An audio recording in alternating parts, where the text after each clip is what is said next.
அவரகம் அதிமுகவின் மிக மூத்த தலைவராகவும் திருப்பூர் மாவட்டத்தில் அதிமுகவின் முகமாகவும் 1977ஆம் ஆண்டிலிருந்து அங்கு சட்டமன்ற உறுப்பினராகவும் அங்கு சபாநாயகராகவும் கடந்த முறை பணியாற்றிய தனபாலுக்கு அவிநாசியில் போட்டியிட சீட் கொடுக்கவில்லை என கூறி இன்று இபிஎஸ்க்கு எதிராக பேட்டி அளித்திருக்கிறார். இது இப்போது வேட்புமனு தாக்கல் தொடங்கியுள்ள சூழ்நிலையில் மிகுந்த அரசியல் ரீதியாக எடப்பாடி பழனிசாமிக்கு எதிராக குரல் கொடுக்கும் முக்கிய தலைவர்களில் ஒருவராக முன்னாள் சபாநாயகர் தனபால் இந்த பேட்டியை இன்று அளித்திருக்கிறார்.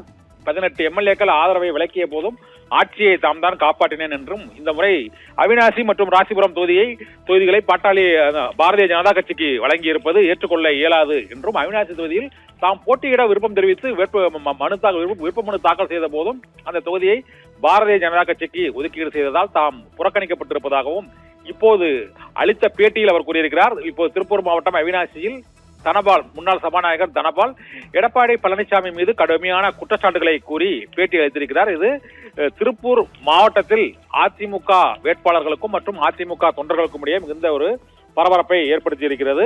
ஏற்கனவே முன்னாள் சபாநாயகர் தனபாலின் மகன் லோகேஷ் அங்கு தமிழக வெற்றி கழகத்தில் இணைந்து அவர் ராசிபுரம் தொகுதியில் அவர் வேட்பாளராக அறிவிக்கப்பட்டிருக்கிறார். இந்த சூழ்நிலையில் அவிநாசி தொகுதியில் போட்டியிடுவதற்கு அவர் விருப்ப மனு தாக்கல் செய்த நிலையில் அவருக்கு பதிலாக அந்த தொகுதி பாரதிய ஜனதா கட்சிக்கு ஒதுக்கீடு செய்யப்பட்டிருக்கிறது.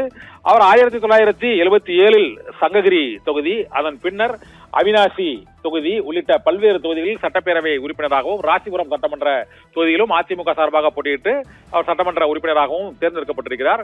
அதிமுகவின் மிக மூத்த தலைவராகவும் கடந்த அதிமுக ஆட்சியில் சபாநாயகராகவும் இருந்து அங்கு அதிமுகவில் பல்வேறு அணிகள் குழப்பங்களை ஏற்படுத்திய சூழ்நிலையில் எடப்பாடி பழனிசாமிக்கு ஆதரவாக இருந்து அங்கு சட்டப்பேரவையில் அங்கு அதிமுக உறுப்பினர்களின் பலம் மற்றும் பல்வேறு நம்பிக்கை வாக்கெடுப்புகளின் போது இபிஎஸ்க்கு சாதகமாக அவர் செயல்பட்டு மிகவும் நம்பிக்கைக்குரியவராக இருந்த சூழ்நிலையில் இந்த தேர்தலில் அவிநாசி தொகுதி அவர் விரும்பி கேட்ட அவிநாசி தொகுதி பாரதிய ஜனதா கட்சிக்கு ஒதுக்கீடு செய்யப்பட்டிருப்பது முன்னாள் சபாநாயகர் தனபாலுக்கு அதிருப்தியை ஏற்படுத்தியிருப்பதாக கூறப்படுகிறது. இதையொட்டி அவர் எடப்பாடி பழனிசாமிக்கு எதிராக திருப்பூர் மாவட்டத்தில் இன்று பேட்டி அளித்திருக்கிறார்.